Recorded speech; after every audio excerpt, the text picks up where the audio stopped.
എന്താ ഇങ്ങനെ? എന്റെ വഴി എന്റെ അവകാശമാണ്. Please move out. പോലീസ് എന്തിനാ നിൽക്കുന്ന? Clear my way please. Ask to move back. Ask to move back. സൗകര്യമില്ല പറയാൻ. നിങ്ങൾ ആരാണ്? നിങ്ങൾ ആരോടാ ചോദിക്കുന്നത്? വളരെ സൂക്ഷിച്ച് സംസാരിക്കണം. നിങ്ങളോട് പറയാൻ സൗകര്യമില്ല.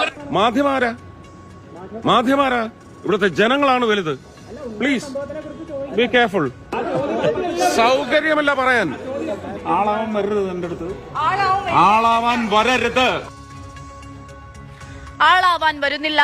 ആളായവർ പറഞ്ഞാൽ മതി. ആരോപണങ്ങളുടെ പുറത്തുവന്ന രേഖകളുടെ മറുപടി, അതും മാധ്യമപ്രവർത്തകരോട് വേണ്ട. അങ്ങയെ ആളാക്കിയ അങ്ങ് തന്നെ പ്രജകളെന്ന് വിശേഷിപ്പിക്കുന്ന വോട്ടർമാരോട് മതി. നമസ്കാരം. തൃശ്ശൂരിലെ വലിയ ആരോപണമാണുള്ളത് സാർ. ഒന്നും അതിൽ പരിഹരിക്കാനുള്ളത് താങ്കളുടെ ഡ്രൈവർ ഉൾപ്പെടെ കള്ളവോട്ട് ചേർത്തു എന്ന് പറയുന്നു സാർ. ഒന്നും പരിഹരിക്കാനില്ല സാർ.